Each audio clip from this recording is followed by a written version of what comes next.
আসসালামু আলাইকুম রহমতুল্লাহি বারাকাতুহু। আলহামদুলিল্লাহ রব্বিল আলামিন।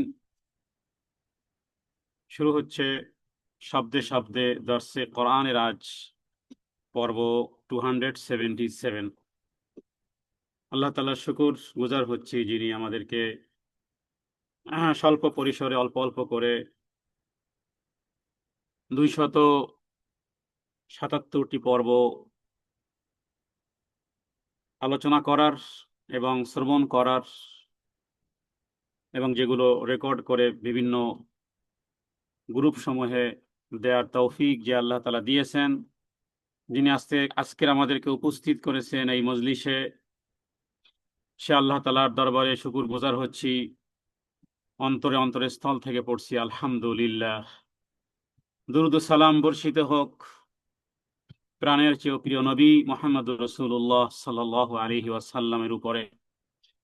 আজ আমরা সূরা সাফের আয়াত নম্বর 85 থেকে আলোচনা করব ইনশাআল্লাহ বিইذনিল্লাহ ওয়া মা তাওফীকি ইল্লা বিল্লাহ।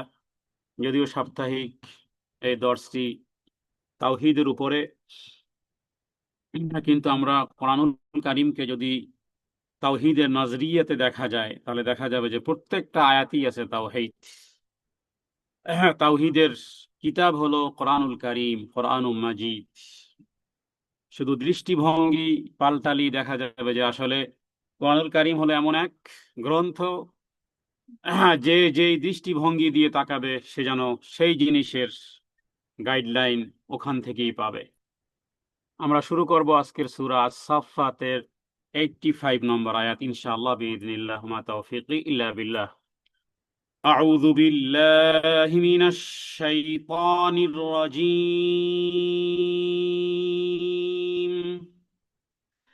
إذ قال لأبيه وقومه ماذا تعبدون إذ قال لأبيه وقومه ماذا تعبدون أئفكا آلهة دون الله أئفكا آلهة دون الله تريدون।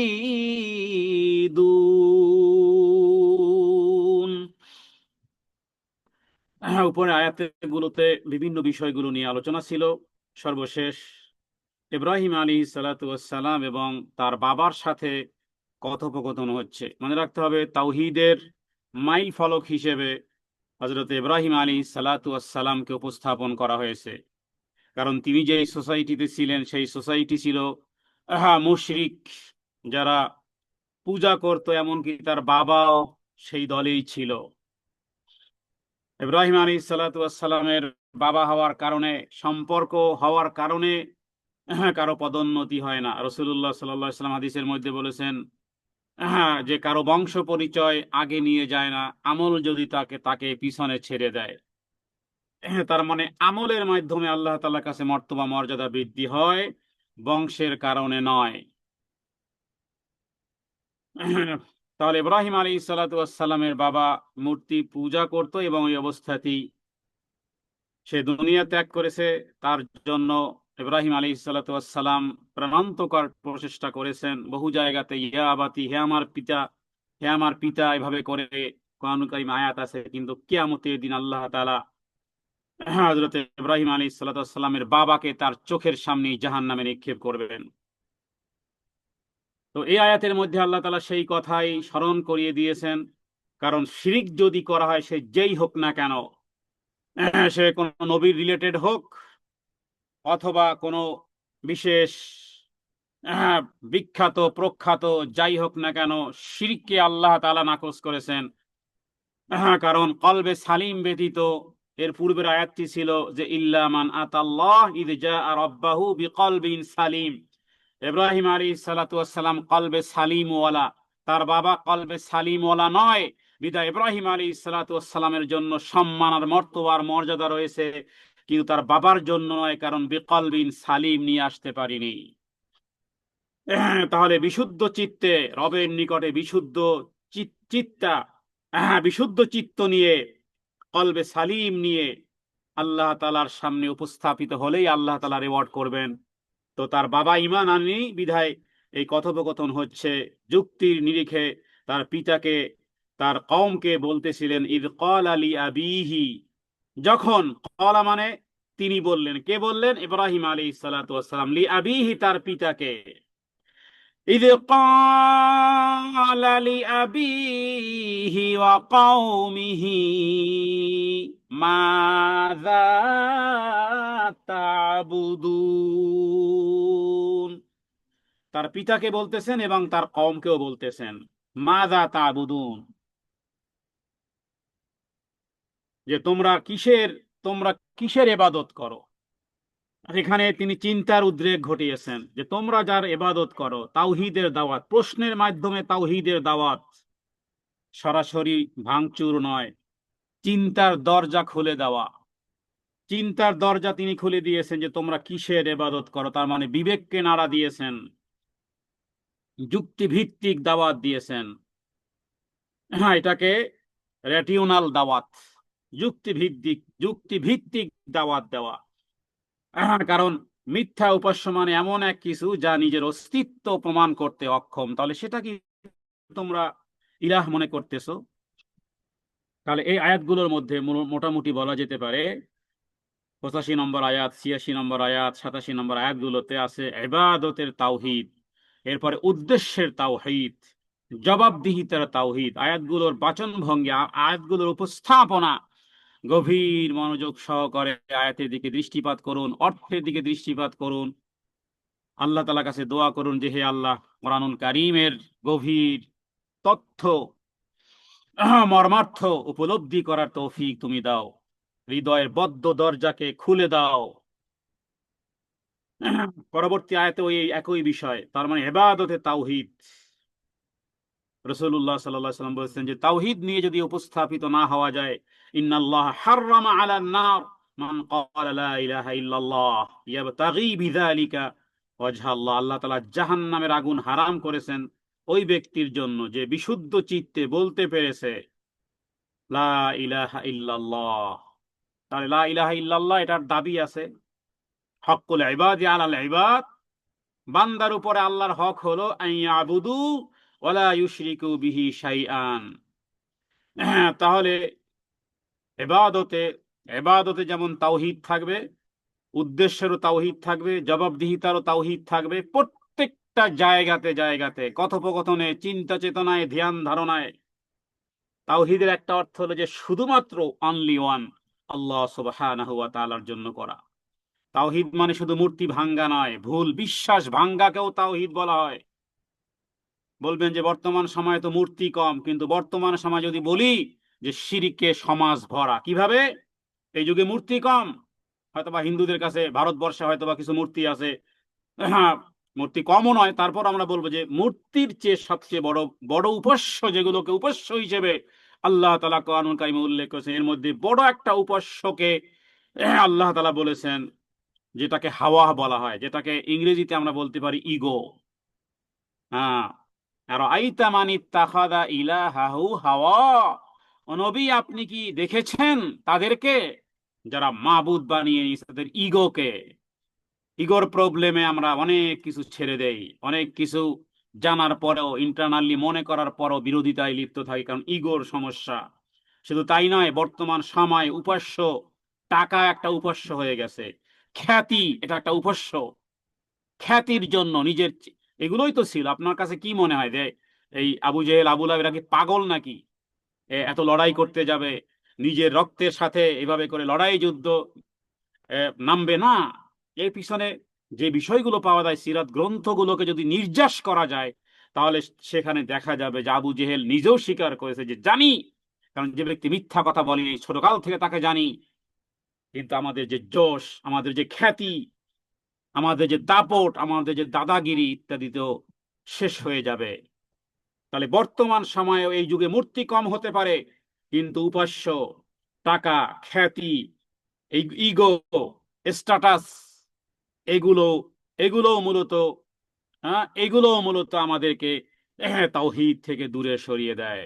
অন্ধ অনুকরণ, হেদায়েতের পথে প্রতিবন্ধকতা, সামাজিক চাপকে, সামাজিক সামাজিক মান মর্যাদাকে বরকরার রাখতে তাওহীদকে জবেহ দেয়। তো ইব্রাহিম আলাইহিস সালাতু ওয়াস সালাম কিন্তু আগেই মূর্তি ভাঙেননি, আগে চিন্তার জগতে চিন্তার জগতে পরিবর্তন আনতে চেয়েছেন তিনি।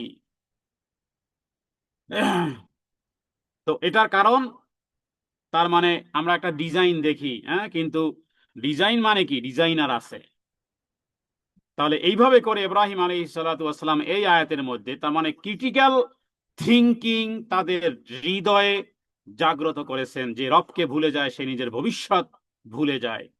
কারণ আল্লাহ ছাড়া যাকে ভয় ভরসা ইবাদত করা হয় সেটাই তো শিরিক। তাহলে তাওহীদ মানে হলো এক জীবন ব্যবস্থা, এক জীবন ব্যবস্থার নাম। চিন্তা চেতনায় ধ্যান ধারণায় এবং দুনিয়ার এই জাতীয় টাকা পয়সা, খ্যাতি, ইগো, স্ট্যাটাস ইত্যাদি অহংকার, মর্তবা, মর্যাদার কারণে বহু ব্যক্তিবর্গ যারা তাওহীদের দাবির সাথে সাংঘর্ষিক একটা জীবন যাপন করতেছে। আল্লাহ তাআলার কাছে প্রার্থনা করতে হবে এইভাবে যে, হে আল্লাহ, আল্লাহুম্মা আরিনাল হাক্কা হাক্কান ওয়ারযুকনা ইত্তিবাআহ। কত ব্যক্তি আছে যে এগুলো কখনোই মুখ দিয়ে উচ্চারণ করে নাই, যে হে আল্লাহ, সত্যকে সত্য হিসেবে দেখা, বুঝা এবং হৃদয়ঙ্গম করা এবং মানা। একসাথে অনেকগুলো বিষয়। সত্য অনেক সময় আমরা জানি কিন্তু গ্রহণ করতে পারতেছি না।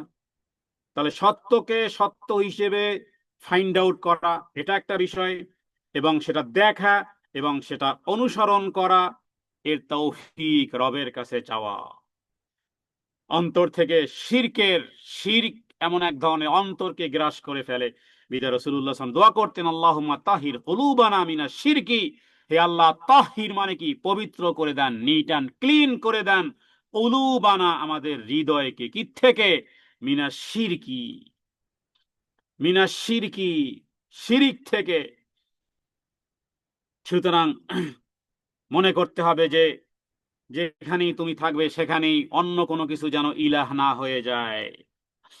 إذ قال لأبيه وقومه ماذا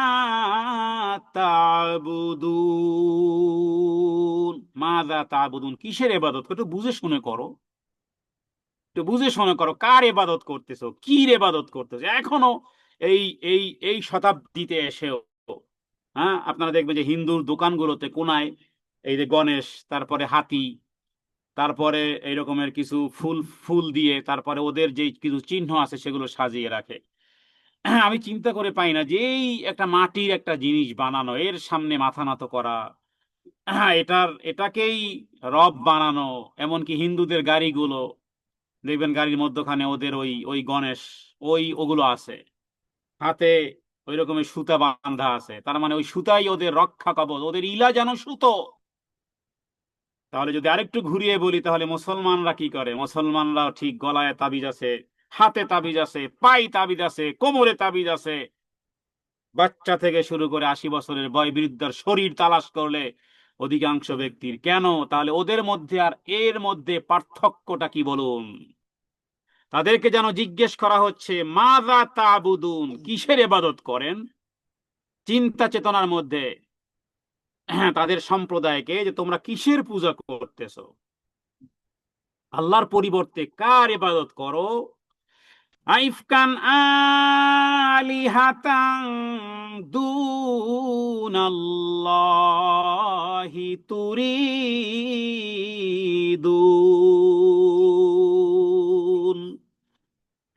যখন তার পিতা তার সম্প্রদায়কে বলতেছিল, সে তার পিতা এবং তার সম্প্রদায়কে সবাইকে বলতে, তোমরা কিসের ইবাদত করো। আর এরপরে যখন ইয ক্বালা লিআবিহি ওয়া কওমিহি মাযা তা'বুদুন আইফকান আলিহাতান দুনাল্লাহি তুরিদুন, যে তোমরা কি আল্লাহর পরিবর্তে এমন কিছু উপাস্যগুলোকে, মাবুদগুলোকে তোমরা অলিক ইলাহ রূপে তোমরা কি গ্রহণ করেছো? তার মানে নিজেদের পক্ষ থেকে মিথ্যা ভাবে উপাস্য বানিয়ে নি। কোনো যুক্তি আছে, কোনো প্রমাণ আছে যে তোমরা এটাকে ইলাহ বানিয়ে নিলে? আল্লাহ ব্যতীত যাদের ইবাদত করতেছো, অথচ সেটা পাথরের মূর্তি। তাবিজের মধ্যে কি আছে? তাবিজ হয় লোহার, না হয় হয় পিতলের, এই তো। আর ওর ভিতরে আছে কাগজ, লিখেছে বাস, কেউ একজন লিখেছে, ওটাই ওটাই এত রক্ষা কবচ হয়ে গেল তোমার কাছে। অথচ সূরা নাস ফালাক মানুষ পড়তেই চায় না। পড়তে চায় না কেন? তার একটা কারণ বলে দেই। মানুষ এটাকে ছোট আমল মনে করে।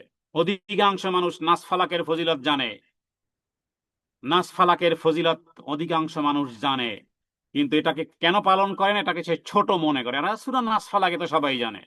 এক হলো যে ছোট আমল মনে করে, কারণ শয়তানের জন্য ভারী হলো।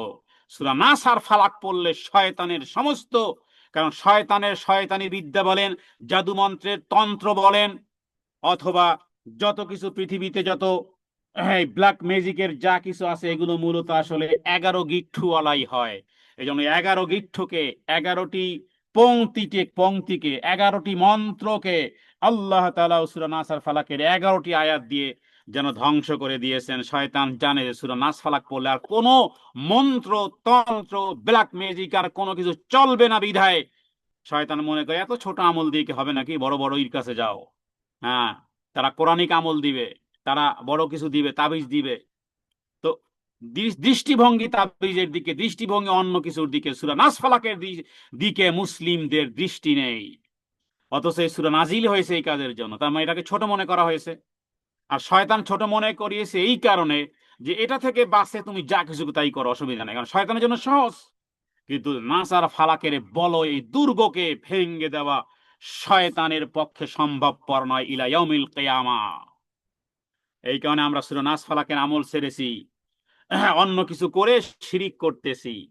যেন এই আয়াতের মধ্যে আল্লাহ তাআলা হযরত ইব্রাহিম আলাইহিস সালাতু ওয়াস সালামের কথোপকথন, প্রতিটি বাক্য, প্রত্যেকটি সেন্টেন্স তাওহীদের বাণী। আইফকান আলিহাতান দুন আল্লাহ, তোমরা কি নিজেদের পক্ষ থেকে নিজেরাই কিছু বানিয়ে নিয়েছো, নিজেরাই মিথ্যা, নিজেরাই কবজ বানিয়ে নিয়েছো, নিজেরাই ঢাল বানিয়ে নিয়েছো, অথচ তার কোনো প্রমাণ নেই। কোনো প্রমাণ নেই। না হিন্দুদের কাছে প্রমাণ আছে, না মুসলিমদের কাছে প্রমাণ আছে যে এটাকে আপনি ঢাল, বাস হুজুরে বলেছে, অমুকে বলেছে, এটা ব্যবহার করলে এই হবে, এই হবে, গাছে লাগিয়ে দিলে এটা হবে, ওটা হবে, বাস। ফর্মুলা ওই ব্যক্তির। কোরআন সুন্নাহর ফর্মুলায় তো কোনো একটা হাদিস পাওয়া যায় না। তাহলে এই আয়াতের মধ্যে ওটাই বলা হয়েছে যে আইফকান আলিয়াতান দুন আল্লাহ, আল্লাহ তাআলাকে, আইফকান আল্লাহ তাআলাকে তোমরা ছেড়ে দিয়ে, আইফকান মানে তোমরা কি মিথ্যা মনে করতেছো, আলিহাতান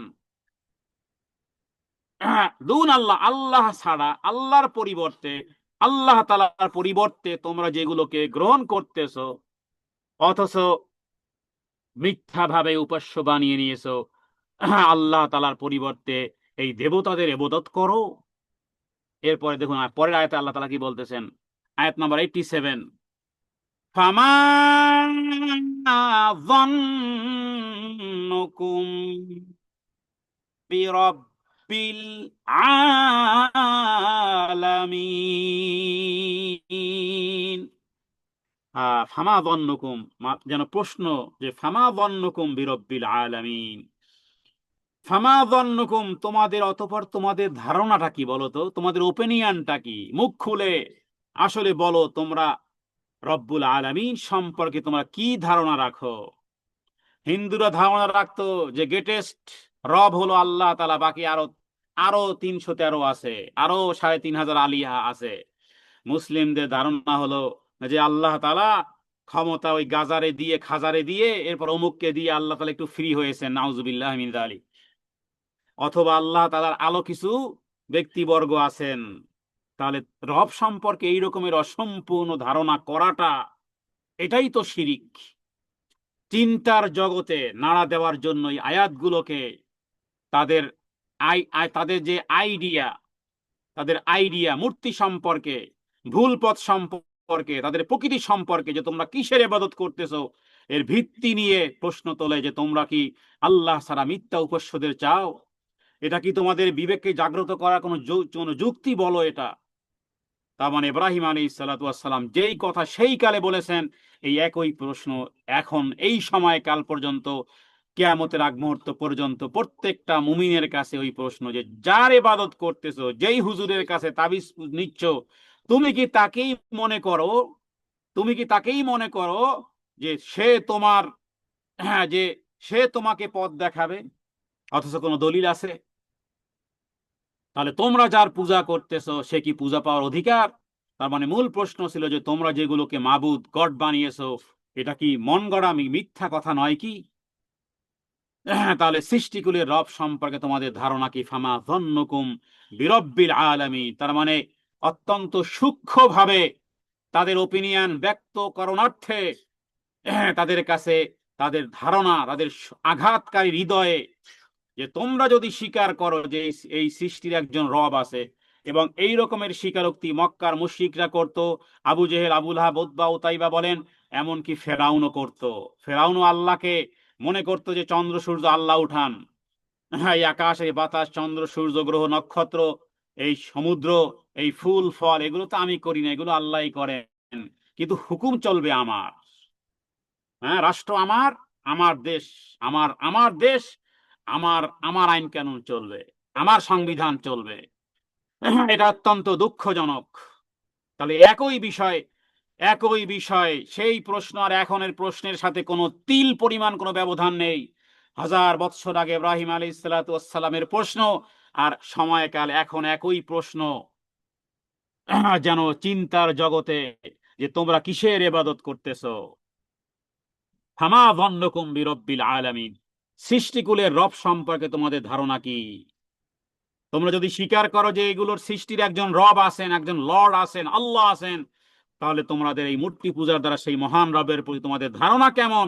তোমরা কি মনে করো তিনি তোমাদের এই শিরকে পছন্দ করবেন নাকি শাস্তি দিবেন? তাদের চ্যালেঞ্জ করা হয়েছে, তাদের চিন্তা ভাবনাকে চ্যালেঞ্জ করা হয়েছে। ইব্রাহিম আলাইহিস সালাতু ওয়াস সালাম যুক্তি দিয়ে তাদের সামনে এই বিষয়টি উপস্থাপন করেছেন। হাদিসের মধ্যে এসেছে আল্লাহ তাআলা ইব্রাহিম আলাইহিস সালাতু ওয়াস সালামকে খলিল, আল্লাহর বন্ধু হিসেবে গ্রহণ করেছেন। এই দাওয়াতের কঠোরতা এবং সত্যনিষ্ঠা তাকে এই মর্যাদা লাভে সাহায্য করেছে। ইন্না ইব্রাহিম লাম ইয়াকযিব কাত্তুন ইল্লা সালাসা কাযাবাত, ইব্রাহিম আলাইহিস সালাতু ওয়াস সালাম হিকমা অবলম্বন করেছেন এবং তাওরিয়া করেছেন, যে বিষয়গুলো হাদিসের মধ্যে রয়েছে।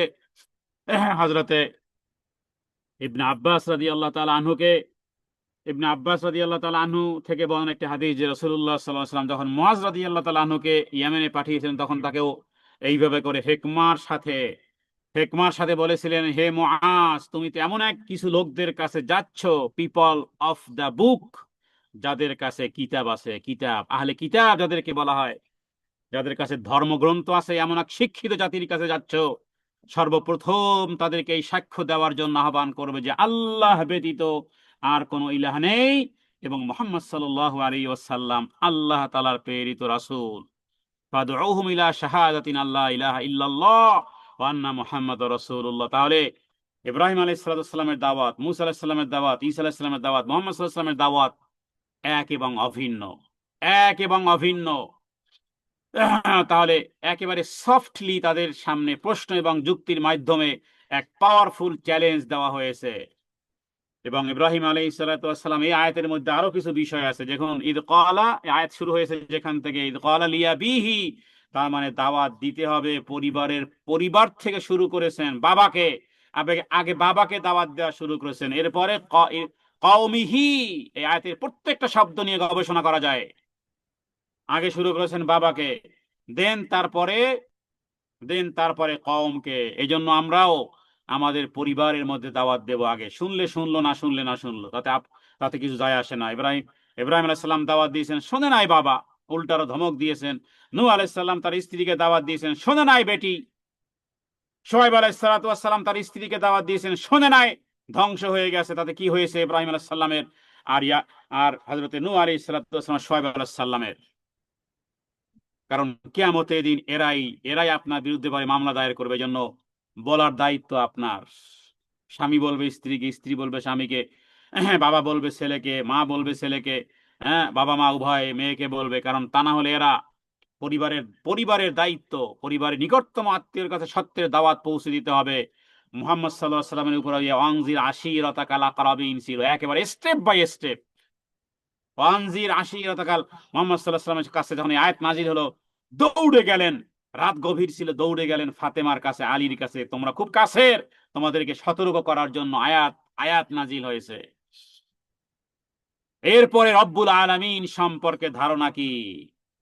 যদি এই প্রশ্ন করা হয়, ইন্টারভিউ নেওয়া হয় আমাদের দেশের লোকদেরকে যে রব সম্পর্কে কি ধারণা রাখেন, হয়তোবা বোবা হয়ে যাবে, কিছুই বলতে পারবে না। রব সম্পর্কে ধারণা রাখা উচিত, রব্বুল আলামিন সম্পর্কে অন্ততপক্ষে এতটুকু বলা তো উচিত যে আমার রব হলেন তিনি, যার কোনো শরিক নেই, যার কোনো অংশীদারিত্ব নেই, যার কোনো শরিক নেই, তিনি এক এবং একক, তার কোনো প্রতিপক্ষ নেই, তিনি বেনিয়াস তুলনাবিহীন, মোকাপেক্ষীহীন, তিনি কাউকে জন্ম দেননি, তিনিও কারো কাছ থেকে জন্ম গ্রহণ করেননি, আসমান আর জমিনে তার সমকক্ষ নেই, এতটুকু কথাও আমরা বলতে পারবো কিনা সন্দেহ। অথচ ফামা যন্নুকুম বিরব্বিল আলামিন। সুতরাং কোরআন হাদিস এটা বুঝায়, হ্যাঁ, আপনি অন্ধভাবে, ব্লাইন্ডলি, অন্ধভাবে বাপদাদার অনুসরণ যদি করেন, তাহলে নিজে তো ধ্বংস হয়েছেন, জাতিকেও ধ্বংস করবেন। বাপদাদার রীতিনীতি, হ্যাঁ, প্রশ্নতাতীত ভাবে অনুসরণ করলে আপনি বহু দূরে সরে যাবেন। আমি প্রায় এই কথা বলি যে আপনারা সালাত শিখেছেন দাদির কাছ থেকে, চাচির কাছ থেকে, ওইভাবেই প্র্যাকটিস করে যাচ্ছেন তো যাচ্ছেন। হ্যাঁ, পরিবর্তনের কথা যারা বলে তাদের সাথে ফাইটিং করেন যে আপনারা কোথায় পরিবর্তন পেয়েছেন, দলিল দেন। তারা দলিল দিবে, এরপরে দলিল খুঁজবেন, টাকা পয়সা দিয়ে বই কিতাব কিনবেন। তা না হলে অন্য আলেম দিকে জিজ্ঞেস করবেন যে এইরকমের কথা নাকি হাদিসে আছে। এরপরে যখন আত্মবিশ্বাস জন্মাবে, কমফোর্টেবল হবেন, আকরাব ইলা সুন্নাহ হবে, দেন পালন করেন। হ্যাঁ, তার মানে ব্লাইন্ডলি অনুসরণ করা যাবে না সম্মানিতা দিনী বোন, দিনী ভাইয়েরা। তাহলে পরকালে পরকালে সত্যের পরিপন্থী এমন এক বিশ্বাস নিয়ে দুনিয়া থেকে চলে যাবেন, শিরিকের গুণ আল্লাহ কোনো ক্ষমা করবেন না, মনে রাখবেন। সুতরাং এই হিস্ট্রিক্যাল এই ইভেন্ট কোরআনুল কারীম থেকে, এই স্টোরির মাধ্যমে, এই এটা শুধু ইব্রাহিম আলাইহিসসালামের কাহিনী নয়, বরং এটা আপনার আমার বাস্তব জীবনের একইভাবে একইভাবে তাওহীদের প্রমাণে কোরআনুল কারীমের এই বিষয়গুলো। এর পরবর্তীকালে জানা যায় যে ইব্রাহিম আলাইহিসসালাম এইভাবে দাওয়াত দিয়েছেন। দেন এরপরে একদিন সময় মতো তিনি দেখলেন যে জাতির লোকেরা সব ঈদ উপলক্ষে বাইরে চলে গেছে, তিনি তাদের ওই টেম্পলেটে ঢুকলেন। এরপরে বড় মূর্তি ছাড়া বাকি সব, কারণ কখনো কখনো হয় কি যে মানুষের জ্ঞান অন্ধ হয়ে যায়, অন্য ব্যাপারে পারদর্শী কিন্তু দিনের ব্যাপারে অজ্ঞ। দেখবেন আপনি তাকে 100 টাকার নোটকে আপনি ভুলভাল বুঝাতে আপনি পারবেন, দিনের ব্যাপারে অজ্ঞ, মানে সব ব্যাপারে চালাক, দিনের ব্যাপারে অজ্ঞ। তো ওদেরকে তো আগে দাওয়াত দেওয়া হয়েছিল, দেন তারপরও পরিবর্তন হয় না। এবার বাস্তবে প্র্যাকটিক্যাল একটা কাজ করলেন, সেটা হলো যে তিনি করলেন কি, সব মূর্তিগুলোকে ভেঙ্গে একটা বড় যেটা মূর্তি, বড় মূর্তিটা ছাড়া বাকি সব মূর্তি কুঠার দিয়ে ভেঙ্গে বড় কুঠারটি বড় মূর্তির ঘাড়ে রেখে দিলেন। হ্যাঁ, এরপরে কম ফিরে এসে মূর্তিগুলোর এই অবস্থা দেখে জিজ্ঞাসাবাদ যখন করলো, তখন তিনি বলেন যে বরং এদের বড়টি হয়তো বা এইভাবে কাজ করতে পারে। আচ্ছা, এটাও বললেন, আচ্ছা যদি তারা কথা বলতে পারে তাহলে তোমরা এদেরকে জিজ্ঞেস করো। এর মাধ্যমে তিনি প্রমাণ করলেন যে মূর্তিগুলো পূজা পাওয়ার যোগ্য নয়, কারণ তারা নিজেদের রক্ষা করতে বা কথা বলতেও সক্ষম নয়। তাহলে বোঝা যায় যে আমরা সবাই বুঝি যে পুরনো একটা কম্পিউটার, ওল্ড অপারেটিং সিস্টেমের কোনো কম্পিউটার, যেটা কোনো ধীর গতির, ত্রুটিপূর্ণ, এরপর অপারেটিং সিস্টেম ব্যবহার করতেছে যেটা আধুনিক কোনো কাজ করতে পারে না। যেভাবে করে আমাদের বাংলাদেশে কয়েকদিন আগে একটা বিমান ওই মাইলস্টোনে পড়লো, সেই পুরনো কালের কোন দেশ থেকে বিমান কিনেছিল, এটা চলে না, কাজ করে না।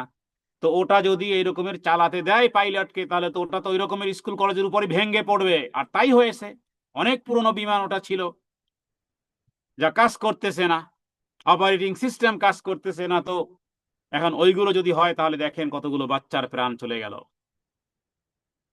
তাহলে আধুনিক কোনো কাজই যখন করতে পারবে না, তখন আপনি যদি তাদেরকে জিজ্ঞেস করেন যে আচ্ছা তোমরা তাহলে কেন এই সিস্টেম ব্যবহার করতেছো, তোমরা একটা ভালো ফাস্ট একটা আধুনিক সিস্টেম তোমরা কি চাও না? ইব্রাহিম আলাইহিস সালাম সেই সূত্রই তাদের দিল আর দিমাগে দিতে চেয়েছেন, যে যদি কথা বলতে না পারে, তাহলে যে কে ভাঙলো, ওর চোখের সামনে ভাঙলো, অথচ বলতে পারতেছে না, তার মানে এই সিস্টেম, হ্যাঁ, এই ওল্ড অপারেটিং সিস্টেম যেটা কাজ করে না, কথা বলে না, মাসি নাড়াতে পারে না, তার পূজা করতেছো। তাহলে তোমরা কি আধুনিক সিস্টেম কি চাও না? হ্যাঁ, পুরনো সিস্টেম যা কোনো উপকার করতে পারে না, তাহলে আল্লাহ তাআলার ইবাদত হলো আধুনিক নিখুঁত সিস্টেমের মতো, যা জীবনের প্রত্যেকটা কাজে, হ্যাঁ, একেবারে ফলপ্রসূ কাজ করবে। এটাই হলো মূলত কোরআনুল কারীম। কোরআনুল কারীমকে আজ পর্যন্ত কেউ এটাকে ওল্ড কিতাব, এর থিওরি ভুল আজ পর্যন্ত প্রমাণ করতে পেরেছে আর কোনোদিন পারবে? টেকনোলজি যতই ফাস্ট হোক না কেন, ফাইন টিউনিং হোক না কেন, কারণ এই মহাবিশ্ব সম্পর্কে, বুদ্ধিমত্তা, শক্তি ইত্যাদি পৃথিবীর বিজ্ঞান যা কিছু বলেছে এ মাত্র 5% 5% এনার্জি দিয়ে বলেছে। বাকি 95% ডার্ক এনার্জি তাদের কাছে, যত ইন্টেলিজেন্ট হোক না কেন, যত এনার্জি ব্যবহার করা হোক না কেন। হ্যাঁ, এর পিছনে অসীম ক্ষমতাধর একজন ডিজাইনার আছেন। তিনি কে? তিনি হলেন আল্লাহু লা ইলাহা ইল্লা হুয়াল হাইয়ুল কাইয়ুম। সুতরাং ফামা যন্নুকুম বিরব্বিল আলামিন, তোমাদের আল্লাহ তাআলার প্রতি তোমাদের ধারণা কেমন? তুমি যদি তাকে সর্বশক্তিমান, সর্বজ্ঞাতা, চরম দয়ালু, পরম দয়ালু হিসেবে ধারণ করো, তাহলে তুমি তার সাথে অন্য কাউকে শরীক করতে পারবে না, কারণ তার মহত্বের সামনে সবকিছু তুচ্ছ। আল্লাহ তাআলার কর্মফল আপনার ধারণা থেকেই সৃষ্টি হবে। হ্যাঁ, আল্লাহর প্রতি ধারণা, খারাপ ধারণা কখনোই আসবে না, শিরকের দিকে কখনোই নিয়ে যেতে পারবে না। হ্যাঁ, তাহলে মূল্যবান নসিহত, আমাদের জীবনের প্রতিটি কাজ, প্রত্যেকটা প্রচেষ্টা, আমাদের এফোর্ট, প্রত্যেকটি সম্পর্ককে এই প্রশ্নের সামনে দাঁড় করানো উচিত। ফামা যন্নুকুম বিরব্বিল আলামিন। এটা শুধু কোরআন কারিমের এক একটা আয়াত গবেষণা করুন, পড়তে থাকুন, চিন্তা করতে থাকুন। আল্লাহ তাআলা দ্বারকে উন্মুক্ত করে দিবেন, আপনার হৃদয়কে উন্মুক্ত করে দিবেন, বুঝতে পারবেন যে ছোট্ট ছোট্ট এক আয়াত যেন এক মহাসমুদ্র। ফামা যন্নুকুম বিরব্বিল আলামিন। এই প্রশ্ন যদি আপনাকে আমাকে, হ্যাঁ, আপনি আমাকে করলেন, আমি আপনাকে করলাম, তো আপনি উত্তর কি দিবেন বলেন? ফামা যন্নুকুম বিরব্বিল আলামিন, রব সম্পর্কে কি ধারণা রাখো? যেই রবের ইবাদত করো সেই রব সম্পর্কে কি জানো? প্রশ্ন কি এখানে শেষ? আপনি কি ভাবেন এই প্রশ্ন করা হবে না? আজকের মোড়ে দেখেন, কবরে রাখার সাথে সাথে প্রশ্ন করা হবে, মার রব্বুক। হ্যাঁ, কি লিখবেন? এখন যদি রচনা লিখতে দেওয়া হয়, রব, তোমার রব কে? আপনি বাচ্চাদেরকে অবসর সময় লেখান যে এর উপরে তুমি কি জানো বাবা, মা, তুমি এই সম্পর্কে কি জানো, তোমার রব কে? হ্যাঁ, হ্যাঁ, তোমার রব সম্পর্কে তুমি কি জানো? ফামা যন্নুকুম বিরব্বিল আলামিন, মার রব্বুক। কবরে প্রশ্ন, প্রথম প্রশ্ন, প্রথম রাতের প্রশ্ন। প্রস্তুতি কি আছে? মার রব্বুক, তোমার রব কে? আর এখানে ফামা যন্নুকুম বিরব্বিল আলামিন, আর একটু ডিটেলস, তোমার রব সম্পর্কে তুমি কি জানো? হ্যাঁ, রব সম্পর্কে ফামা যন্নুকুম বিরব্বিল আলামিন। হযরত কাতাদা বলেন, যদি তোমরা তার সাথে এমন অবস্থায় সাক্ষাৎ করেছো যে তোমরা তাকে ছাড়া অন্যর ইবাদত করেছো, তখন তার ব্যাপারে তোমাদের কি ধারণা? তিনি কি এমনি ছেড়ে দিবেন? হ্যাঁ, এমনি ছেড়ে দিবেন?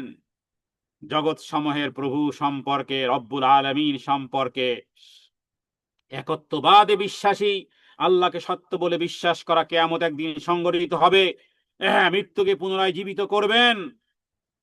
হ্যাঁ, সুতরাং হযরত ইব্রাহিম আলাইহিস সালাতু ওয়াস সালাম দাওয়াত শুরু করেছেন, মুহাম্মদ সাল্লাল্লাহু আলাইহি ওয়াসাল্লাম দাওয়াত শুরু করেছেন, দাওয়াত বন্ধ হয়নি। দাওয়াত আপনার আমার উপরে, প্রত্যেক ব্যক্তির জন্য। এবং প্রশ্নের উত্তর প্রস্তুত রাখুন। কবরে যখন প্রশ্ন করা হবে, মার রব্বুক, তোমার রব কে? রব সম্পর্কে জানা। উসুলুস সালাস, আমরা তো এই মাসের পর মাস, বছরের পর বছর একই বিষয় নিয়ে কথা বলতেছি, তারপরে তো মজা ফুরায় না, আলোচনা ফুরায় না। মনে হয় যে হ্যাঁ, মনে হয় যে হাজার লক্ষ কোটি অসংখ্য অগণিত জ্ঞান থেকে হয়তোবা মাত্র মাত্র দেখা পেয়েছি, এখনো জ্ঞানের কিছুই পাইনি, তাওহীদের এখনো কিছুই পাইনি। সুতরাং জগৎ সমূহের রব সম্পর্কে এখানে আল্লাহ তাআলা ইব্রাহিম আলাইহিস সালাতু ওয়াস সালামের কথোপকথনকে রেকর্ড করেছেন। তার মানে জগৎ সমূহের প্রতিপালকের ব্যাপারে কি ধারণা করো, কার ইবাদত করো, কার সাথে সাক্ষাৎ করবে, কার কাছে ফেরত যাবে, কোথায় যাবে, কেন যাবে বলো। তার মানে আপনি কি মনে করেন একজন স্বামী যখন স্ত্রীকে দেখবে অন্য পুরুষের খেদমত করতেছে, স্বামী মনে হয় খুশি হবে নাকি?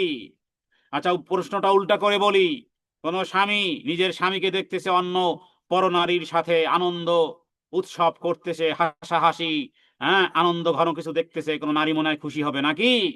এই প্রশ্নের উত্তর দেওয়ার প্রয়োজনীয়তা নেই।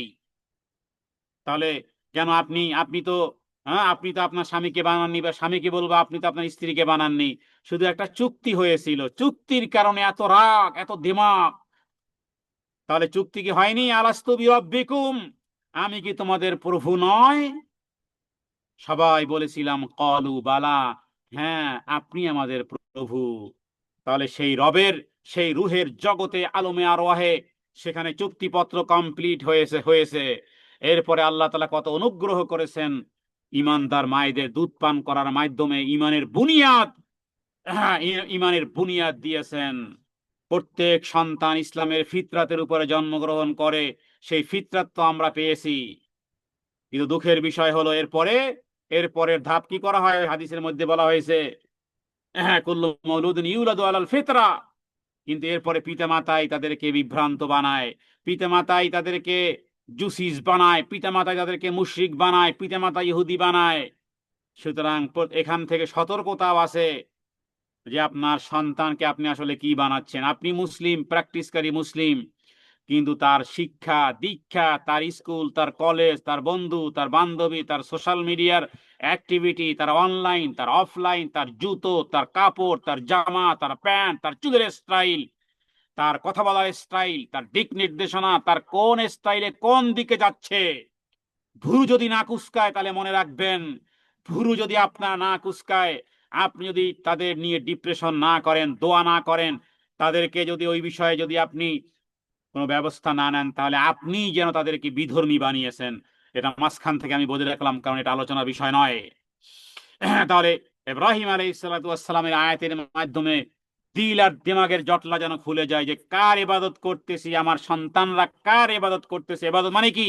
ইবাদত মানে সালাত আদায় করা, ইবাদত মানে রমজান মাসে রোজা রাখা, ইবাদত মানে কি কাবা ঘরে যাওয়া? না, ইবাদত মানে হলো তোমার জীবনের প্রত্যেকটি কদমকে কোন পন্থায়, কোন পদ্ধতিতে, খাওয়ার স্টাইল কি, ঘুমানোর স্টাইল কি, লাইফ স্টাইল কি, জুতো পরিধানের স্টাইল কি, কাপড় পরিধানের স্টাইল কি, ওয়াশরুমে যাওয়ার স্টাইল কি, কথা বলার স্টাইল কি, ঘরের দরজা জানালা কিভাবে বন্ধ করতে হয়, পানি কিভাবে খেতে হয়, এই স্টাইল একটা জীবন পদ্ধতির নাম হলো ধর্ম। ধর্ম মানে রীতি নীতি, পন্থা পদ্ধতি, কানুন। হ্যাঁ, তাহলে আমরা শিখি ধর্ম মানে কোরআন পড়া, ধর্ম মানে হজ করা, ধর্ম মানে সালাত আদায় করা। না, এটা এটা এটা ধর্মের তো বিষয়। আরকান, ইসলামের স্তম্ভ, বুনিয়াল ইসলাম আলা খামস, আরকানুল ইসলাম সিত্তা। কিন্তু আরো একটা জীবন, একটা একটা লাইফ স্টাইল রাসূলুল্লাহ সাল্লাল্লাহু আলাইহি ওয়াসাল্লাম দিয়েছেন। সেগুলো সেগুলো কি করি আমরা? হ্যাঁ, দেখলে তো মনে হবে না যে বিধর্মীর বাচ্চা আর মুসলিমদের বাচ্চা কাছাকাছি দাঁড় করালে দেখে মনে হবে না। মুসলিম নারী আর বিধর্মী নারী পাশাপাশি দাঁড় করালে যদি ফাইন্ড আউট না করা যায় যেটা মুহাম্মাদি, এই নারীটা মুহাম্মাদি, এই ছেলেটা এই ছেলেটা মুহাম্মাদি যদি পরিলক্ষিত না হয়, তাহলে কোথায় গেল পরিচয়? যদিও দাড়ি আর টুপি আর জুব্বাতি দিন নয়, তবে এটাকে ছোট করে দেখার অবকাশ নেই। সুরাতান সিরাতান, সুরাতানও থাকতে হবে, সিরাতানও থাকতে হবে। فنظر نظرة في النجوم فقال إني سقيم فتولوا عنه মুদবিরিন, দৃশ্যপট ভিন্ন। ফানাযারা, এরপরে ইব্রাহিম আলাইহিস সালাতু ওয়াস সালাম তিনি ভিন্ন ভিন্ন একটি অবস্থা, একটা দৃশ্যপট পরিবর্তন করলেন। ফানাযারা নাযরাতান ফিন নুজুম, হযরত ইব্রাহিম আলাইহিস সালাতু ওয়াস সালাম অতঃপর সে নক্ষত্র রাজির দিকে একবার দৃষ্টিপাত করলো। হ্যাঁ, এরপরে এরপরে তিনি বললেন ফাকালা ইন্নী সাকিম, এরপর তিনি বললেন আমি তো শিক, মানে আমি তো অসুস্থ। হ্যাঁ, এরপরে তারা যা বুঝার বুঝে নিল, ফলে তারা তার দিক থেকে মুখ ফিরিয়ে চলে গেল। হ্যাঁ, এখানে আসলে অনেক কথা লুকায়িত আছে। ইব্রাহিম আলাইহিস সালাম যে তাওরিয়া করেছিলেন কারণ তাকে পূজার দাওয়াত দেওয়া হয়েছিল। পূজার দাওয়াত দেওয়া হয়েছিল, দাওয়াত তো আগেই দিয়েছেন ওই জাতির কাছে, গ্রহণ করেনি। সুতরাং আপনাকেও যদি কোনো রকমের এই রকমের কোনো প্রোগ্রামে আপনাকে দাওয়াত দেওয়া হয়, যদি জানেন যে সেখানে দাওয়াতি কাজ করতে পারবেন, তাহলে অবশ্যই আপনি যাবেন। আর যদি মনে করেন যে না, দাওয়াতি কাজ তো করতে পারবো না বরং তাদের রঙে রঙিন হয়ে যেতে পারি, তাহলে অ্যাভয়েড করবেন। অ্যাভয়েড করার বিভিন্ন রকমের পন্থা পদ্ধতি আছে, যেটা ইব্রাহিম আলাইহিস সালাম এখানে অসুস্থ বলতে মানসিকভাবে, কারণ গোটা সোসাইটি শিরকের মধ্যে মোবতালা হয়ে আছে, এই কারণে তাদেরকে দাওয়াত দিয়েছেন, কেউ শুনতেছে না, মানসিকভাবে তিনি অসুস্থ ছিলেন। আর সেটাই তিনি বললেন, ফাকালা ইন্নী সাকিম, হ্যাঁ আমি তো আসলে অসুস্থ। আর ওরা মনে করেছিল শারীরিক অসুস্থ। ফাতাওয়াল্লাউ আনহু মুদবিরিন, পরে তারা যা বুঝার বুঝলো এবং তারা চলে গেল। তাহলে এখানে বলা যায় যে ইব্রাহিম আলাইহিস সালাতু ওয়াস সালাম কৌশল অবলম্বন করেছেন। হ্যাঁ, এখানে কওমের কাছে তাদের বার্ষিক উৎসবে পার্টিতে এড়িয়ে গিয়েছেন, কারণ তাদের অনুপস্থিতি যাতে করে এই মূর্তি পূজার মূলে আঘাত হেনে তাদের দিল আর দিমাগ যেন তিনি যেন খুলে দিতে পারেন। তো ইব্রাহিম আলাইহিস সালাতু ওয়াস সালামের কওমরা মূলত আসলে তারা এটাকে কি বলা হয়, জ্যোতির্বিদ্যা, এই অ্যাস্ট্রোলজি, মানে নক্ষত্র পূজা করত তারা। নক্ষত্র পূজা করত। এখনো আমাদের সমাজে এখনো এইরকমের লোকের অভাব নাই। আপনার কাছে মনে হচ্ছে সব পুরনো, কোনোটাই পুরনো নয়। গ্রামগঞ্জে এখনো মানুষ চাঁদের দিকে তাকাইয়া, গ্রামগঞ্জে আমি শুনেছি বলে যে এবছর চাঁদের পিছনে, চাঁদের নিচে পানি, চাঁদের দিকে তাকিয়ে তার মানে এবছর বেশ ঝড় বৃষ্টি বেশি হবে। এই রকমের আজগুবি আজগুবি কথা। গ্রামের কিছু পণ্ডিত আছে, চায়ের দোকানে থাকে, আর এগুলো এরকমের, চাচা মিয়া দাদা মিয়া বুড়ো বুড়ো হয়ে গেছে, ওই পুরনো অভিজ্ঞতার সাথে আরো কিছু এদিক সেদিক কিছু বানিয়ে ছানিয়ে এরকমের কথা বলে। আমাদের দেশে একজন ব্যক্তি ছিল, ওই হিন্দুদের পূজায় গিয়ে বলেছিল যে এবার এবার এবার ফলন ভালো হবে, কি হাতির উপর চড়ে কি গজ এসেছে, এজন্য বলে ফলন নাকি ভালো হবে। কোন ব্যক্তি যদি এগুলো এগুলো যদি মনে প্রাণে বলে, তাহলে সে কাফের। সে যতই ইমানদার, যতই তসবি তাহালিল আর চুম্বন আর ওই কোরআন সামনে নিয়ে তসবি নিয়ে আর ঘোমটা দিয়ে যাই কিছু বলুক না কেন, এরা কাফের। কাফেরকে কাফের না বলাটাও এক ধরনের কুফরি। কোন রকমের কম্প্রোমাইজ হয় না তাওহীদের সাথে, কোন রকমের। ইব্রাহিম আলাইহিস সালাতু ওয়াস সালামকে আপনি কি নরম মনে করেছেন? নরম হলেই কাজ করতে পারে, গরম সবাইকে এত নরম হলে চলে না। তাওহীদের ক্ষেত্রে কোন রকমের কম্প্রোমাইজ হবে না, হবে না, হবেই না, চলবে না। এ ব্যাপারে আপনাকে কঠোর হতে হবে। তো ইন্নী সাকিম বলে তিনি অসুস্থ, মানে উৎসব এড়িয়ে গেছেন। অসুস্থতা বলতে এখানে শারীরিক অসুস্থতা এবং মানসিক দুশ্চিন্তা, ডিস্ট্রেস ইত্যাদি সবকিছুই হতে পারে। তো এখানে ইব্রাহিম আলাইহিস সালাতু ওয়াস সালাম এখানে এই কথা উল্লেখ করেছেন, এবং হাদিসে এই অসুস্থতাকে একটা কৌশল অবলম্বন করা হয়েছে, কারণ বৃহত্তম একটা উদ্দেশ্য ছিল। আমরা তো ছোটকালেও জানি ক্ষুদ্রতম বৃহত্তম উদ্দেশ্যের জন্য ক্ষুদ্রতম বিষয়কে জলাঞ্জলি দেওয়া যায়। যদি বিশেষ কোনো যদি উদ্দেশ্য থাকে, বৃহত্তম উদ্দেশ্য থাকে, তাহলে ইব্রাহিম আলাইহিস সালাতু ওয়াস সালামের কিয়ামতের আগ মুহূর্ত পর্যন্ত তার এই মিশনকে আল্লাহ তাআলা বাহবা দিয়েছেন। সূরা আম্বিয়ার মধ্যে সে ঘটনা উল্লেখ করেছেন। শিরক ধ্বংসের জন্য ব্যবহৃত তারই তাওরিয়ার বৈধতা প্রমাণ করে।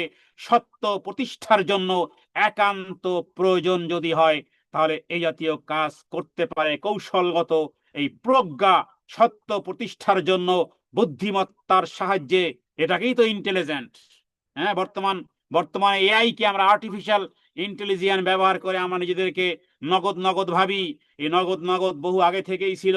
ইব্রাহিম আলাইহিস সালাতু ওয়াস সালাম শিখ এই সত্য প্রতিষ্ঠার জন্য ইব্রাহিম আলাইহিস সালাতু ওয়াস সালামের সেই ইন্টেলিজেন্স, সেই বুদ্ধিমত্তা ব্যবহার করে সরাসরি সংঘাতে না গিয়ে ক্ষেত্র বিশেষে নীরবতা, এড়িয়ে যাওয়া কৌশল এবং জবাবের মাধ্যমে ইব্রাহিম আলাইহিস সালাতু ওয়াস সালামের তাওহীদের বাণী রন্ধে রন্ধে পৌঁছেছেন। কোরআনুল কারিমে আল্লাহ রেকর্ড করেছেন কিয়ামতের আগ মুহূর্ত পর্যন্ত ইব্রাহিম আলাইহিস সালাতু ওয়াস সালামের কথোপকথনকে যারাই পড়বে, যারাই শুনবে, তারা তাওহীদ বুঝতে পারবে। সুতরাং পাপের উৎসবে অংশ থেকে দূরে থেকে ইব্রাহিম আলাইহিস সালাতু ওয়াস সালাম বর্জন করেছেন, আল্লাহর সন্তুষ্টির জন্য কাজ করেছেন। ফাতাওয়াল্লাউ আনহু মুদবিরিন, হ্যাঁ, তারা চলে গেছে, ইব্রাহিম আলাইহিস সালামকে রেখে তারা চলে গেছে। এরপরে কি করেছেন? ফারাগা ইলা আলিহাতিহিম ফাকালা আলা তাআকুলুন। কমের সবাই যখন চলে গেছে, পিঠ দেখিয়ে চলে গেছে, সুযোগ এসেছে, উপাসনালয়ে গিয়ে দেখেন মূর্তিদের সামনে দেওয়া বিভিন্ন খাবার সাজানো আছে। হ্যাঁ, এখন ওই রকমের করা হয়। আপনারা জানেন আমাদের দেশের কত মানুষ আছে কোরবানির সময় কোরবানিটা দেয় কোথায়? শাহজালালের মাজারে, পরাণ সার বাবার মাজারে।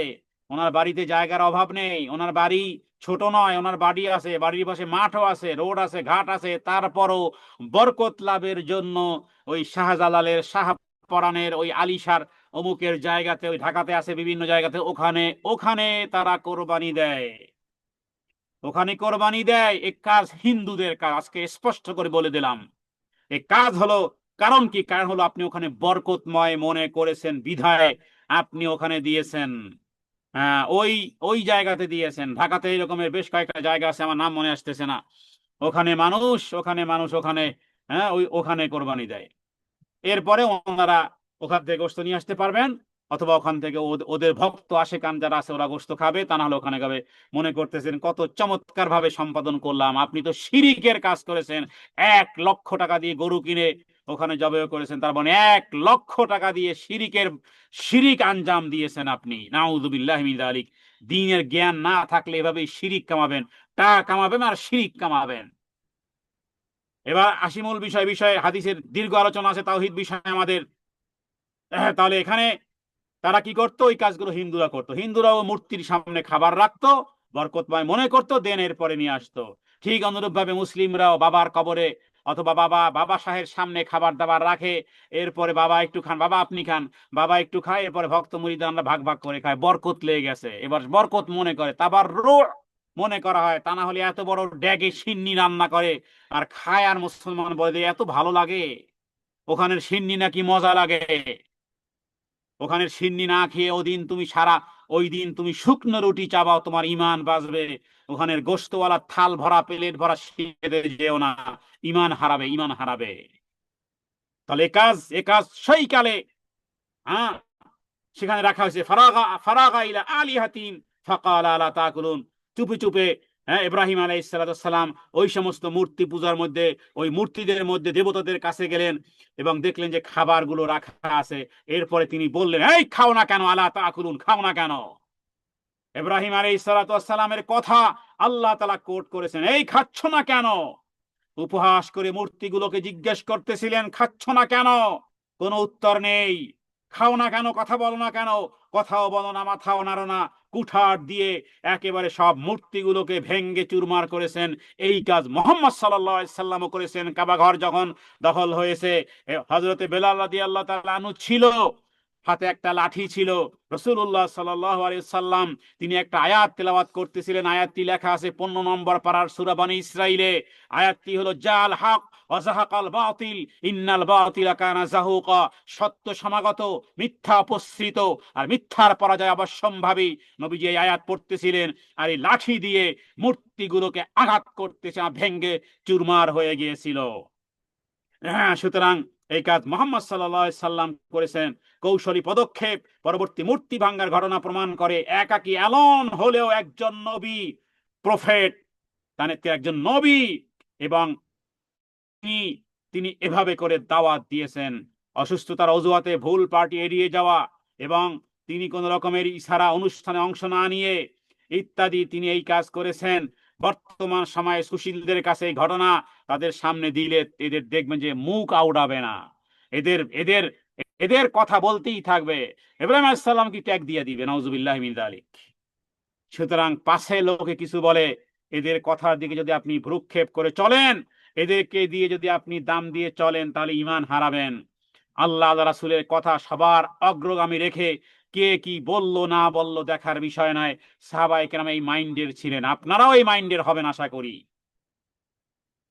তাহলে ইব্রাহিম আলাইহিস সালাতু ওয়াস সালামের শিক্ষা থেকে বৃহত্তম কল্যাণের জন্য, বাঁচার জন্য কৌশলগতভাবে কোনো কিছু, কোনো অপ্রীতিকর সামাজিক পরিস্থিতি এড়িয়ে যাওয়া বৈধ হতে পারে। সুতরাং একটি দলের সবাই একটা বিতর্কিত ভুল তথ্যে বিশ্বাস যখন শুরু করলো, তাদের দিকে তাকিয়ে, তাদের দিকে তাকিয়ে, যেন একটা না দেখার ভান করে এরপরে ইব্রাহিম আলাইহিস সালাতু ওয়াস সালাম সমাজে প্রচলিত সেই অন্ধবিশ্বাস, ভুল ধারণায় কুঠারাঘাত করেছেন। কুঠারাঘাত করে তাদের দৃষ্টিকে আকর্ষণ করেছেন। সূরা আম্বিয়ার মধ্যে এরপরে আরো বেশ কিছু কথোপকথন আছে। এখানে উদ্দেশ্য যখন পবিত্র, কৌশল তখন ইবাদত হয়, মনে রাখবেন।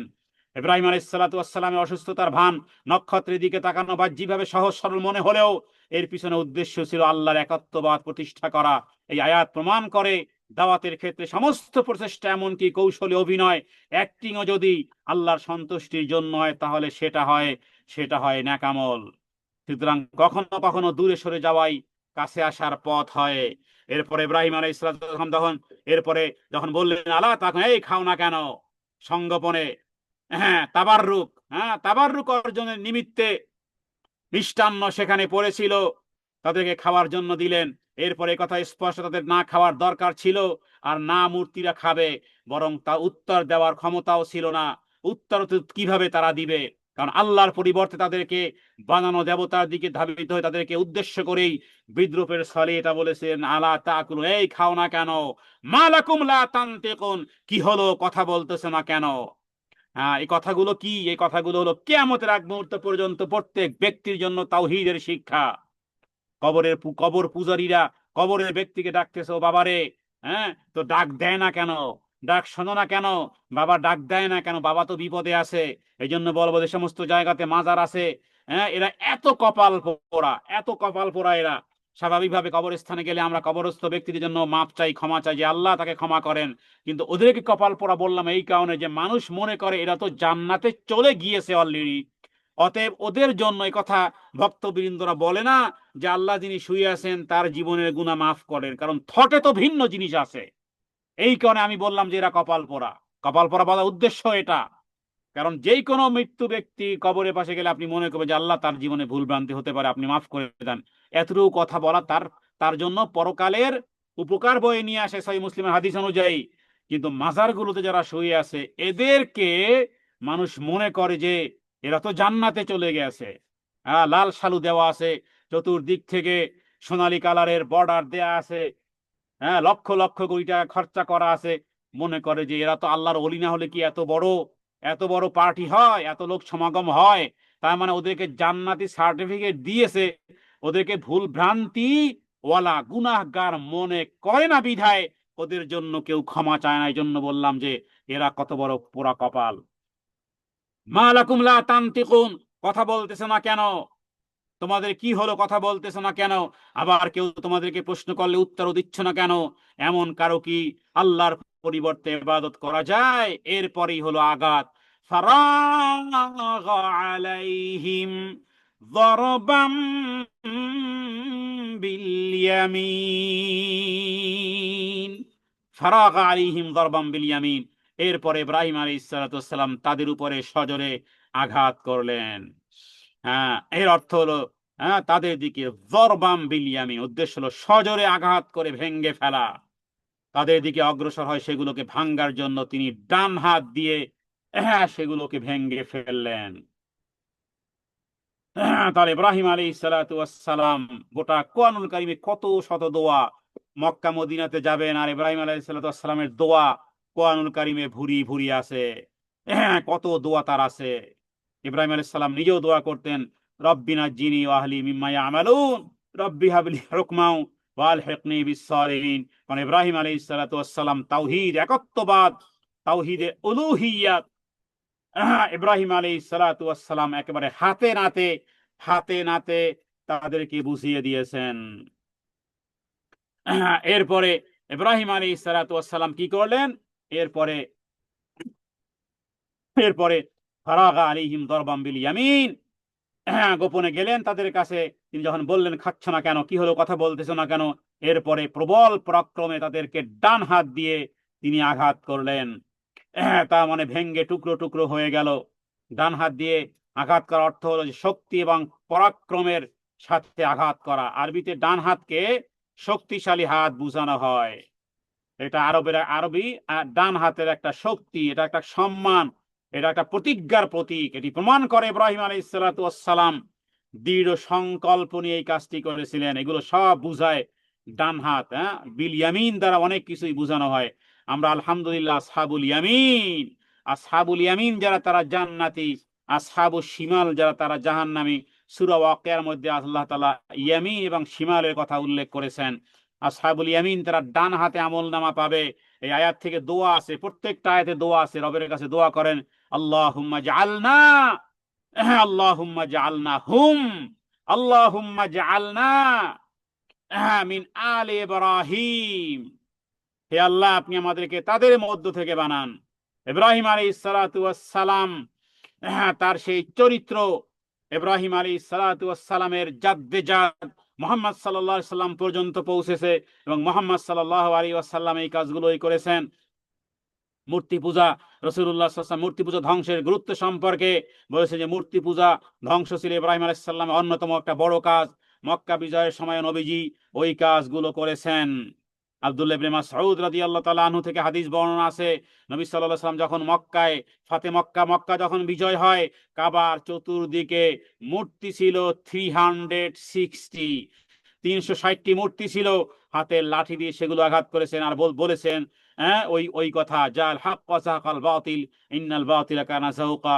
সুতরাং রাসূলুল্লাহ সাল্লাল্লাহু আলাইহি ওয়াসাল্লামের কাজ ইব্রাহিম আলাইহিস সালাতু ওয়াস সালামের মূর্তির উপর সজোরে আঘাত ইত্যাদি ধারাবাহিকতা প্রমাণ করে তাওহীদ প্রতিষ্ঠার জন্য প্রয়োজনে মূর্তি বা শিরকের প্রতীক সমূহ ধ্বংস করার মনোমানসিকতা যদি মুসলিমের না থাকে, আর আপনার নাম যতই অলিউল্লাহ হোক আর যতই ভালো নাম হোক না কেন, কারণ তাওহীদ হলো একটা কনসেপ্টের নাম।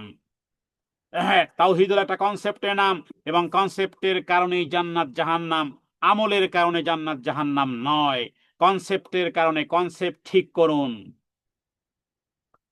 আমাদের জীবনে শিরকের পরে অনেক, জীবনে শিরকের বহু রূপ আছে। ক্ষমতার পূজা, ধন সম্পদের লোভ, অহংকার বা পীরের কাছে সাহায্য চাওয়া, ইত্যাদি। তার নিজেকে প্রশ্ন করতে হবে, তোমার কি হলো যে তুমি আমার সমস্যার সমাধান করতেছো না? তুমি খাচ্ছ না কেন? ইব্রাহিম আলাইহিস সালাম যেই লজিক দিয়েছেন তার উপর ভিত্তি করে আপনিও প্রশ্ন করবেন। বিল ইয়ামিন, সজোরে আঘাত করে এগুলোকে সত্য প্রতিষ্ঠার কাজে সামান্যতম দ্বিধা, হেসিটেশন রাখা উচিত নয়। কারণ প্রতিজ্ঞা ছিল শক্তি দিয়ে শিরককে বর্জন করতে হবে। এটা কমিটমেন্ট, আপনার আমারও কমিটমেন্ট আছে। ঘর থেকে শিরিক দূর করুন, বর্জ্য যেগুলো অ্যাভয়েড করবেন। মিথ্যাকে প্রশ্রয় দেওয়া বন্ধ করেন।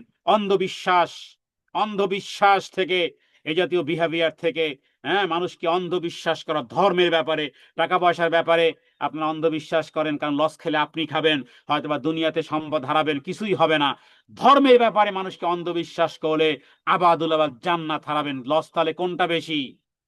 মানুষকে দুনিয়ার ব্যাপারে অন্ধবিশ্বাস করলে হয়তোবা লাখ লাখ টাকা হারাতে পারেন, ঘর বাড়ি হারাতে পারেন, একদিন মারা যাবেন, কিছুই হয় না, অসুবিধা নেই। কিন্তু ধর্মের ব্যাপারে যদি অন্ধবিশ্বাস হন, মৃত্যুর পর থেকে জাহান্নামে ঢুকবেন, আবাদুল আবাদ জাহান্নামেই জ্বলতে থাকবেন। সুতরাং আমি বলবো যে মানুষকে অন্ধবিশ্বাস করা থেকে ধর্মের ব্যাপারে অন্ধবিশ্বাস করবেন না।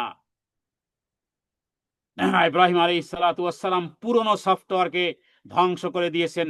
ভাইরাসে আক্রান্ত সফটওয়্যারকে তিনি ধ্বংস করে নূতন করে, তিনি নূতন করে সব কিছুকে, কুসংস্কারগুলো, অভ্যাসগুলো ইত্যাদি সব দূরে রেখে সত্যিকার অর্থে আপনাকে প্রতিটি আমলের ক্ষেত্রে জানতে হবে যে এটা কোরআন সুন্নাতে আছে কিনা এবং রাসূলুল্লাহ সাল্লাল্লাহু আলাইহি ওয়াসাল্লামের তিনি আমল করেছেন কিনা, সাহাবায়ে কেরাম আমল করেছেন কিনা। এই দুটি সূত্র যদি এক না হয় তাহলে মনে রাখবেন যে আপনি পরকালে ক্ষতিগ্রস্ত হবেন। ক্ষতিগ্রস্ত হতে হবে পরকালে। হ্যাঁ, সুতরাং আমাদের অধিকাংশ লোক দেখানো কাজ হয়। দুনিয়ার প্রতি ভালোবাসাকে মূর্তির মতো আমরা পূজা করি। মূর্তি পূজা ব্যাপারে যেমন ওরা অন্ধ, আপনি আমিও ঠিক এইভাবে করে দুনিয়াকে ওইভাবে ভালোবেসেছি, এমন ভাবে দুনিয়াকে ভালোবেসেছি। আমরা বলবো যে যদি প্রশ্ন করা হয় যে সবচেয়ে বেশি ভালোবাসবেন কাকে, উত্তর দিতে হবে আল্লাযীনা আমানু আশাদ্দু হুব্বাল লিল্লাহ। এই জাতীয় কমন প্রশ্ন উত্তর অনেকেরই জানা নেই। এটা তো কমন প্রশ্ন, উত্তর তো কোরআন থেকে আমি দিলাম সূরা আলে ইমরানে। যদি আপনাকে প্রশ্ন হয় সবচেয়ে দুনিয়াতে বাবা মা স্ত্রী পুত্র সন্তান সন্ততি ইত্যাদি এগুলো লেভেলগুলো পার হয়ে হয়ে হয়ে হয়ে প্রত্যেক ব্যক্তির কিছু পছন্দের খাবার থাকে, কিছু ডিশ থাকে, কোনো জায়গা থাকে ইত্যাদি, সব কিছুর উপরে কোন রকমের দাড়ি কমা ব্যতীত এক বাক্যে আপনাকে উত্তর দিতে হবে। উত্তরটা কোরআনুল কারীমে লেখা আছে। আল্লাহ বলেন, যারা ঈমানদার ওয়াল্লাযীনা আমানু আশাদ্দু হুব্বাল লিল্লাহ, সবচেয়ে বেশি ভালোবাসে তারা আল্লাহ তাআলাকে। তাহলে এমন কমন প্রশ্নের উত্তর আমাদের সন্তানের অনেকেই জানে না। সুতরাং এর বিপরীতে আমরা কি করি? আমরা আল্লাহকে বাদ দিয়ে দুনিয়াকে এমন ভাবে ভালোবেসেছি, মূর্তি যেমন ওরা ভালোবাসে আমরা দুনিয়াকে ঠিক এইভাবে ভালোবেসেছি। তাহলে ইব্রাহিম আলাইহিস সালাতু এই কাজ আমাদেরকে শিখায়। আমাদের আবেগ, আমাদের ইমোশন, আমাদের অলসতাকে আমাদের জীবনের ক্ষমতাশালী হতে দেওয়া উচিত নয়। কারণ আজ আপনার জীবনে সেই সেগুলোকে চিহ্নিত করেন। হতে পারে সেটা আলস্য, হতে পারে সেটা হতে পারে গাফলাত, হতে পারে সেটা অ্যাডিকশন, সেটা হতে পারে মোবাইল আসক্তি, সেটা হতে পারে অন্য কোনো মানুষের প্রশংসা পাওয়ার আসক্তি ইত্যাদি দিয়ে আপনি নিজেকে প্রশ্ন করুন। এই আয়াতে এরপরে ডান হাত দিয়ে যেভাবে ইব্রাহিম আলাইহিস সালাতু ওয়াস সালাম মুটকে ভেঙে ফেলেছিলেন, আজকের আপনি ফাইন্ড আউট করবেন আয়াতের মাধ্যমে আপনার জীবনে বদ অভ্যাস কি। আগে ফাইন্ড আউট করেন, আজকেই লিখবেন আমার এই বদ অভ্যাস আছে, আমার এই বদ অভ্যাস আছে। ওই বদ অভ্যাসকে ফাইন্ড আউট করুন, কালকের সকালে ওটাকে ভেঙে ফেলবে যে না এটা আমি করব না। এমনকি ওলামায়ে কেরামগণ জানেন আপনারা, আমি মাঝে মধ্যে ট্রাই করি অবশ্য, আল্লাহ মাফ করুক, সেটা নিজেই বলে দিই আজকে। সেটা হলো যে স্বাভাবিকভাবে অনেক সময় সকালবেলা ঘুম থেকে উঠে বা ফজরের সালাতের পরে অনেক সময় একটু গরম চা বা একটু কফি খাওয়ার আমার একটা অভ্যাস। কিন্তু যখনো কখনো কখনো মনে হয় যে আমি অভ্যাস আমার দাস হবে, আমি অভ্যাসকে দাস করব না, তখন ওই চিড়া খাওয়া শুরু করি, গরম পানি খাওয়া শুরু করি, লেবুর পানি খাওয়া শুরু করি, চা কফি স্টপ যখন এটা মনে পড়ে। যদিও এটা হালাল, এটা তো হালাল, চা কফি খাওয়া তো হারাম নয়। তাহলে এটা বললাম এই কারণে যে এই রকমের অনেক অভ্যাস আছে যেগুলো যেগুলো যেগুলো মানে খারাপ অভ্যাস, মানে অ্যাডিকশনের মতন। কেউ টিকটকে এডিকশন, কেউ ইউটিউবে এডিকশন, কেউ ফেসবুকে এডিকশন, কেউ মোবাইলে এডিকশন, কেউ নোটিফিকেশনে এডিকশন, কেউ ভিন্ন ভিন্ন ভাবে দিল আর দেমাগ ওখানে এমন ভাবে লেগে আছে, পরবর্তী ভিডিও যে কি ক্রিয়েটিভ করবে জানা নেই। রান্না কোনটার পরে কোনটা করবে, রান্নার পরে কোন রেসিপি বানাবে, কোনটা করবে, please and please and please. আমি এই আয়াত থেকে আমি আমার ওপিনিয়ন ব্যক্ত করলাম। এগুলোকে ইব্রাহিম আলাইহিস সালাতু ওয়াস সালাম যেভাবে করে ডান হাতে ভেঙে দিয়েছেন, ঠিক এইভাবে করে ইমোশন গুলোকে টুটি চিপে ধরতে হবে। কারণ এগুলো আপনাকে আস্তে আস্তে ইবাদত থেকে দূরে সরিয়ে দেয়। দৃঢ় প্রতিজ্ঞা গ্রহণ করুন, রবের কাছে দোয়া করুন, রবের কাছে দোয়া করুন, হে আল্লাহ, তাওহীদ প্রতিষ্ঠার জন্য যেভাবে করে দৃঢ় চিত্তে ইব্রাহিম আলাইহিস সালাতু ওয়াস সালাম ভূমিকা রেখেছেন, হে আল্লাহ আপনি আমাদেরকেও ফাইন্ড আউট করার তৌফিক দান। দিল আর দিমাগে, চিন্তা চেতনায় ইগো সমস্যা, স্ট্যাটাস সমস্যা, ইগো সমস্যা ইত্যাদি যেগুলো আভ্যন্তরীণ দোষ আছে, এগুলো আমাদের জন্য একটা ইলাহের মতন, একটা মূর্তি পূজার মতন, একটা ভয়াবহ ভায়োলেশন, যেগুলোকে টুটি চেপে ধরে তাওহীদের বাণী এবং সত্যিকারের গুড প্র্যাকটিস করতে হবে। ঘুমানোর আগে একটা গুড প্র্যাকটিস, ঘুমাতে ঘুমাতে একটা গুড প্র্যাকটিস, ঘুম থেকে জাগ্রত হলে একটা গুড প্র্যাকটিস। প্রত্যেকটা জায়গাতে সুন্নাহ আছে, প্রত্যেকটা জায়গাতে ঘুম থেকে জাগ্রত হওয়ার একটা গুড প্র্যাকটিস আছে, হাদিস আছে, দোয়া আছে কি করতে হবে। ঘুম থেকে জাগ্রত হওয়ার গুড প্র্যাকটিস, কাপড় পরিধান করায় গুড প্র্যাকটিস, খাবার খাওয়াতে গুড প্র্যাকটিস, পানি পান করাতে গুড প্র্যাকটিস। বসুন, পানিতে ফু দেওয়া থেকে দূরে থাকেন, বিসমিল্লাহ বলেন, 3 শ্বাসে পানি খান, 5টা নিয়মে পানি খান। প্রত্যেকটা জায়গাতে একটা গুড গুড প্র্যাকটিস করেন, একটা একটা লাইফ স্টাইল তৈরি করুন। এর বিপরীতে শয়তান কিন্তু আপনাকে ভিন্নভাবে, খেতে গেলে অনেক সময় বাম হাতে খাওয়া শুরু করেন, কেন ডান হাত কি নেই তোমার? খাবারের মধ্যখান দিয়ে খাও কেন? নবীজি বলেছেন ডান দিক থেকে খাও, পাশ থেকে খাও, বিসমিল্লাহ বলে খাও। এগুলো কবে শিখবো? মরার পরে নাকি দুনিয়াতেই? রব্বি আউজি'নি আন আশকুরা নি'মাতাকা আল্লাতী আন'আমতা আলাইয়া ওয়া আলা ওয়ালিদাইয়া ওয়া আন আমালা সালিহান তারদা। পারিবারিক শিক্ষা যদি না দেন, মনে করেন একাডেমি সব শিক্ষা দেবে, তাহলে আপনি ভুলের মধ্যে আছেন, 100% ভুল আছেন। পারিবারিক শিক্ষা দিতে হবে বাচ্চাদেরকে। বাচ্চাদের আপনারাও যা কিছু ভালো শিখেছেন, আমি মনে করি পারিবারিক শিক্ষার মাধ্যমে শিখেছেন। হ্যাঁ, আপনারা পড়াশোনা, বাচ্চারা পড়াশোনা করে চাকরির জন্য, আর কি? এটা সত্য কথা। আপনি আর এর বিপরীতে আপনি কি বলবেন? চাকরির জন্য অধিকাংশ মানুষ পড়াশোনা করে, সার্টিফিকেট চাকরির জন্য করে, দুনিয়াতে লাইভলি ভালোভাবে করার জন্য চাকরি বাকরি করে, হ্যাঁ সরি পড়াশোনা করে। তাহলে আপনাকে পড়াশোনা থেকে শুরু করে পারিবারিক শিক্ষা গ্রহণ করতে হবে। নবীরা ওইভাবে করে, ইব্রাহিম আলাইহিস সালাম, হ্যাঁ, তার সন্তানকে এভাবে করতে করতে নবীদের ধারা। এবং যে আয়াতটি পাঠ করলাম, এই আয়াতের মধ্যে হযরত সুলাইমান আলাইহিস সালাম তার পিতার জন্য দোয়া করেছেন। আলহামদুলিল্লাহ, আমরা তো ইব্রাহিম আলাইহিস সালামের মতো আমাদের বাবা নয় যে আমার বাবা কাফের, আমার বাবা মুশরিক, আমার বাবা মূর্তি পূজারী। ওই রকমের সমস্যায় তো আমরা পড়ি না। আলহামদুলিল্লাহ, আমাদের বাবারা, আমাদের মায়েরা মুসলিমা। সুতরাং রবের কাছে শুকরিয়া আদায় করি, হে আল্লাহ, হে আমাদের রব, আমাদেরকে সামর্থ্য দেন যাতে করে আমরা আপনার সেই নিয়ামতের শুকরিয়া থ্যাঙ্কস গিভিং দিতে পারি, শুকরিয়া আদায় করতে পারি।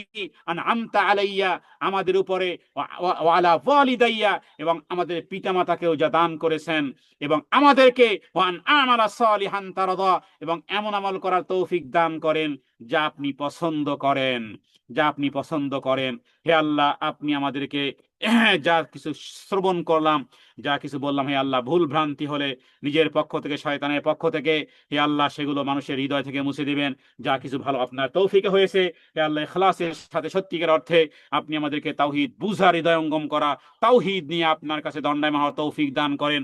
হাদা মিন্নিল ইলমু ইনদাল্লাহ, আল্লাহু আ'লামু বিস-সাওয়াব, ওয়া সাল্লাল্লাহু আলা সাইয়্যিদিনা মুহাম্মাদিন নবিয়্যিল উম্মি ওয়া আলিহি ওয়া সাল্লাম।